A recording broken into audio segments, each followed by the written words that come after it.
Assalamualaikum warahmatullahi wabarakatuh. Selamat pagi semuanya. Bagaimana kabarnya hari ini? Ibu harap semuanya baik-baik saja ya.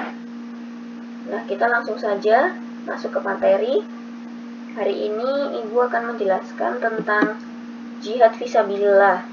Mungkin di sini sudah banyak ya yang mengetahui apa itu jihad fisabilillah. Nah, di sini kita akan membahas tentang pengertian jihad fisabilillah, tujuan jihad fisabilillah, macam-macam jihad, dan hukum jihad. Nah, yang pertama ada pengertian jihad fisabilillah. Apa sih itu pengertian jihad fisabilillah? Nah, arti secara bahasa, jihad berarti perjuangan atau perang suci. Sedangkan jihad fisabilillah adalah perang suci atau perjuangan di jalan Allah Subhanahu wa taala. Arti secara istilah, al-jihad artinya memerangi orang kafir, yaitu berusaha dengan sungguh-sungguh mencurahkan kekuatan dan kemampuan, baik berupa perkataan atau perbuatan. Definisi jihad yang dilaksanakan oleh seorang muslim yaitu meliputi ketaatannya kepada Allah Azza wa Jalla dengan melaksanakan perintah-perintah Allah dan menjauhkan larangan-larangannya. Kesungguhan mengajak orang lain untuk melaksanakan ketaatan yang dekat maupun yang jauh, muslim atau kafir, dan bersungguh-sungguh memerangi orang-orang kafir dalam rangka menegakkan kalimat Allah. Jihad tidak dikatakan jihad yang sebenarnya, melainkan apabila jihad itu ditujukan untuk mencari wajah Allah, menegakkan kalimatnya, mengibarkan panji kebenaran, menyingkirkan kebatilan, dan menyerahkan segenap jiwa raga untuk mencari keridhaan Allah. Akan tetapi, bila seseorang berjihad untuk mencari dunia, maka tidak dikatakan jihad yang sebenarnya. Perintah berjihad ini ditujukan untuk orang-orang yang memusuhi Allah, serta berusaha untuk memadamkan cahaya Allah, yaitu mereka yang melakukan kesalahan, penyimpangan, zolim, dan berbuat dosa. Jihad adalah ibadah yang utama, seperti dalam sabda Rasulullah SAW. Sesungguhnya orang yang berjuang atau berjihad di jalan Allah, di mana Allah mengetahui malam hari dengan khusyuk, ahli rukuk dan sujud. Imam Ghazali. Keutamaan jihad tercantum dalam hadis lain seperti berikut. Sa'altun Nabi sallallahu alaihi wasallam, ayyu amalin ahabba ilallah? Qala as-shalah ala waqtiha. Qala summa ayyu? Qala summa birrul walidain. Qala summa ayyu? Qala al-jihad fi sabilillah. Rawahul Bukhari. Yang artinya, aku pernah bertanya kepada Rasulullah Shallallahu Alaihi Wasallam, amal apa yang paling utama? Rasulullah Shallallahu Alaihi Wasallam menjawab, sholat pada waktunya. Aku bertanya lagi, kemudian apa? Beliau menjawab, berbakti kepada orang tua. Aku bertanya lagi, kemudian apa lagi? Beliau menjawab, jihad fisabilillah. Hadis riwayat Bukhari. Sesungguhnya Allah telah mewajibkan jihad kepada orang-orang mukmin dan muslim, berjihad dengan harta dan jiwa mereka di jalan Allah. Jihad merupakan kewajiban yang telah ditetapkan dan pahala di sisi Allah amat besar. Sesungguhnya Allah tidak meridhoi hamba yang hanya berbicara tanpa mau berbuat jihad. Jihad memerangi orang-orang yang layak dimusuhi terus berlaku hingga mereka mau memeluk agama yang benar. Nah, yang kedua ada tujuan jihad fisabilillah. Di antara tujuan mulia jihad di dalam Islam adalah menyelamatkan orang-orang yang lemah dan menjaga mereka dari kezaliman para tiran di muka bumi. Para tiran yang mencegah dan melarang sampainya cahaya Allah kepada manusia menjadi tembok besar yang memaksa dan memperbudak manusia. Oleh karenanya, Islam mensyariatkan jihad untuk menuntaskan tirani dan kezaliman penguasa terhadap manusia. Allah Subhanahu wa taala berfirman, Bismillahirrahmanirrahim.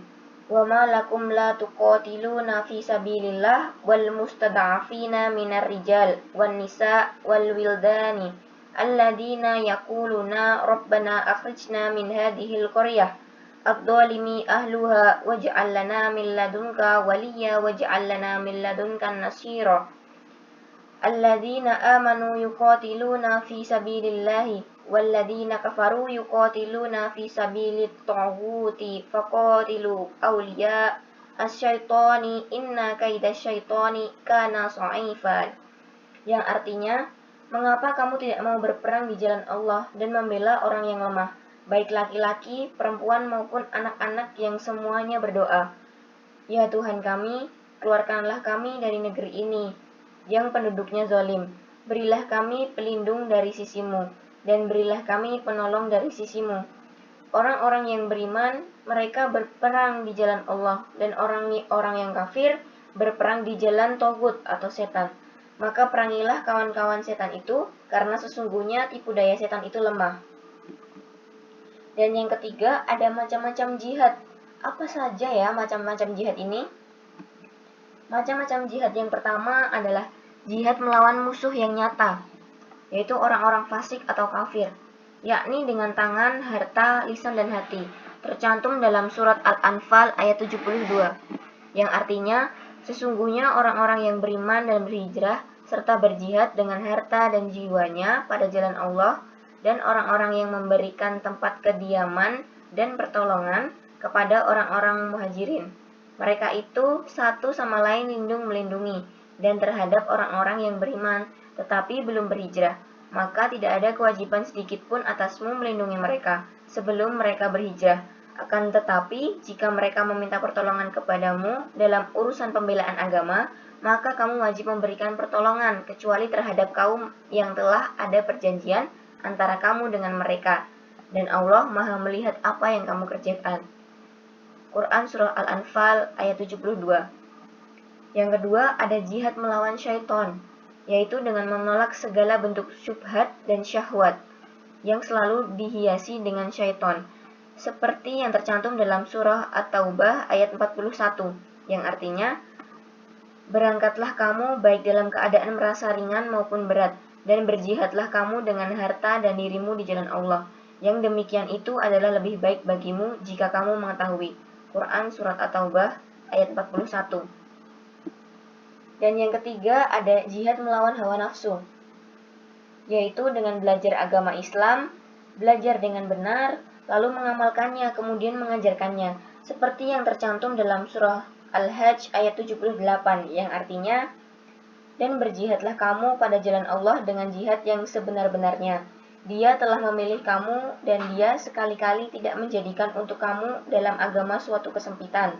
Ikutilah agama orang tuamu Ibrahim. Dia Allah telah menamai kamu sekalian orang-orang muslim dari dahulu, dan begitu pula dalam Al-Quran ini, supaya Rasul itu menjadi saksi atas dirimu, dan supaya kamu semua menjadi saksi atas segenap manusia. Maka dirikanlah sembahyang, tunaikanlah zakat, dan berpeganglah kamu pada tali Allah, dia adalah pelindungmu. Maka dialah sebaik-baik pelindung dan sebaik-baik penolong. Quran Surah Al-Hajj ayat 48. Dan yang keempat ada hukum jihad. Hukum jihad ini ada dua, yaitu fardu ain dan fardu kifayah. Hukum jihad ini dibagi menjadi dua atas dasar firman Allah dan hadis Nabi. Hukum yang fardu ain, hukum jihad adalah fardu atau wajib dengan dasar firman Allah Subhanahu wa taala. Kutiba alaikumul qitalu wa huwa kurhul lakum wa asa an takrahu syai'an wa huwa khairul lakum wa asa an tuhibbu syai'an wa huwa syarrul lakum wallahu ya'lamu wa antum la ta'lamun. Diwajibkan atas kamu berperang, padahal berperang itu adalah sesuatu yang kamu benci. Boleh jadi kamu membenci sesuatu padahal ia amat baik bagimu. Dan boleh jadi pula kamu menyukai sesuatu padahal ia amat buruk bagimu. Allah mengetahui sedang kamu tidak mengetahui. Quran Surat Al-Baqarah ayat 216. Ayat ini merupakan penetapan kewajiban jihad dari Allah Azza wa Jalla bagi kaum muslimin, agar mereka menghentikan kejahatan musuh dari wilayah Islam. Muhammad bin Syihab Az-Zuhri rahimahumullah berkata, jihad itu wajib bagi setiap individu, baik yang dalam keadaan berperang maupun yang sedang duduk. Orang yang sedang duduk apabila dimintai bantuan, maka ia harus memberikan bantuan. Jika diminta untuk maju berperang, maka ia harus maju perang. Dan jika tidak dibutuhkan, maka hendaklah ia tetap di tempat. Rasulullah Shallallahu Alaihi Wasallam bersabda pada Fathul Makkah atau pembebasan kota Makkah, La hijrata ba'dal fathi, walakin jihadu wa niyah, wa idastunfirtum fanfiru. Tidak ada hijrah setelah Fathul Makkah, akan tetapi yang ada adalah jihad dan niat baik. Bila kalian diminta untuk maju perang, maka majulah. Hukum jihad menjadi fardu ain pada beberapa keadaan. apabila pasukan muslimin dan kafirin bertemu dan sudah saling berhadapan di medan perang, maka tidak boleh seseorang mundur atau berbalik. Lalu apabila musuh menyerang negeri muslim yang aman dan mengepungnya, maka wajib bagi penduduk negeri untuk keluar memerangi musuh dalam rangka mempertahankan tanah air, kecuali wanita dan anak-anak. Dan yang terakhir, apabila imam meminta satu kaum untuk menentukan beberapa orang untuk berangkat perang, maka wajib berangkat. Dalilnya adalah surat At-Taubah ayat 38-39. Hukum yang kedua yaitu fardu kifayah. Yang dimaksud hukum jihad fardu kifayah menurut jumhur ulama yaitu memerangi orang-orang kafir yang berada di negeri-negeri mereka. Makna hukum jihad fardu kifayah ialah jika sebagian kaum muslimin dalam kadar dan persediaan yang memadai telah mengambil tanggung jawab melaksanakannya, maka kewajiban itu terbebas dari seluruh kaum muslimin.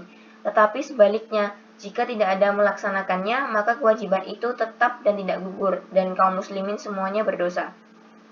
Tidaklah sama keadaan orang-orang yang duduk tidak turut berperang, maka kalangan orang-orang yang beriman selain pada orang-orang yang ada keuzuran dengan orang-orang yang berjihad di jalan Allah dengan harta dan jiwanya.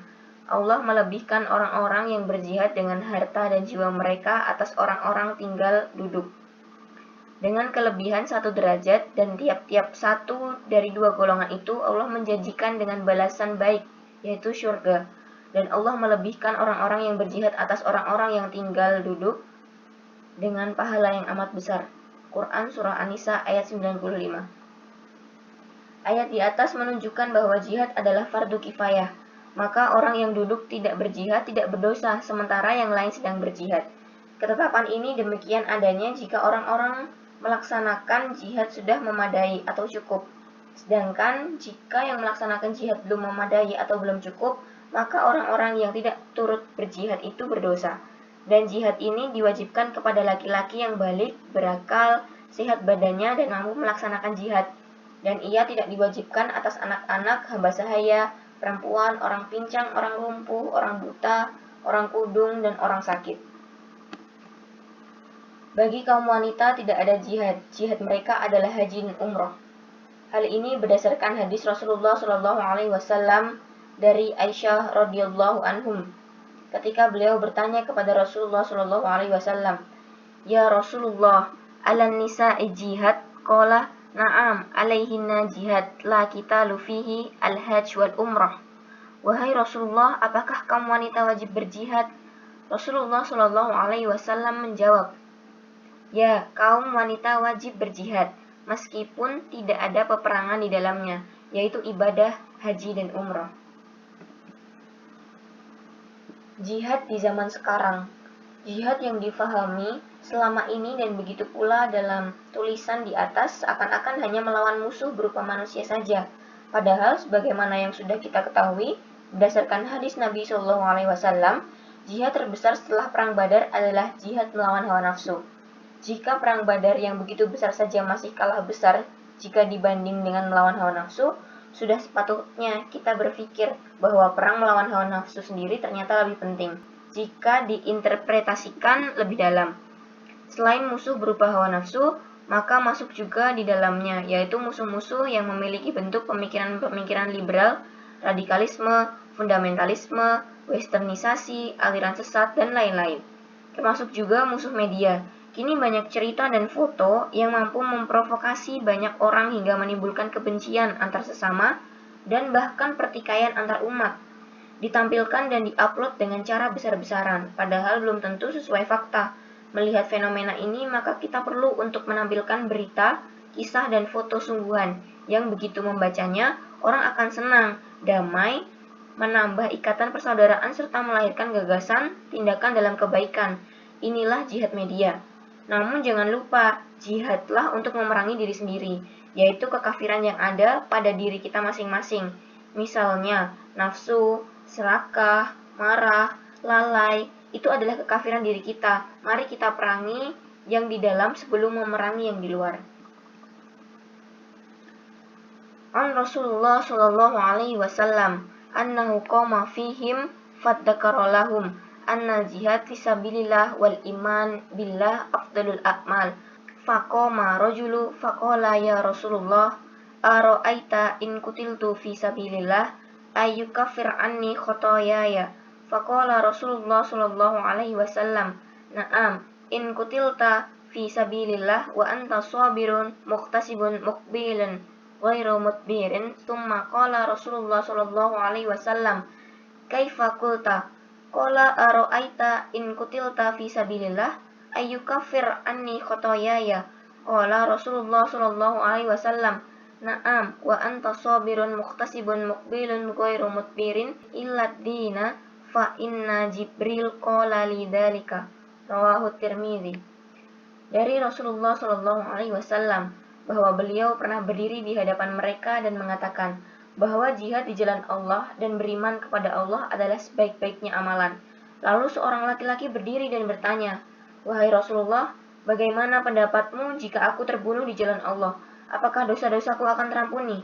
Rasulullah Shallallahu Alaihi Wasallam menjawab, "Benar, jika engkau terbunuh di jalan Allah sementara engkau sabar, mengharap pahala, berani dan tidak lari." Kemudian Rasulullah Shallallahu Alaihi Wasallam bertanya, "Apa yang kamu katakan tadi?" Ia menjawab, "Bagaimana pendapatmu jika aku terbunuh di jalan Allah? Apakah dosa-dosaku akan terampuni?" Rasulullah Shallallahu Alaihi Wasallam menjawab, "Benar, jika engkau bersabar, mengharap pahala dan tidak lari dari medan perang, kecuali hutang karena Jibril memberitahu hal itu padaku." Nah, sampai sini apakah ada pertanyaan? Jika ada pertanyaan bisa dituliskan di kolom komentar ya anak-anak. Mungkin cukup sekian materi yang dapat Ibu berikan pada hari ini.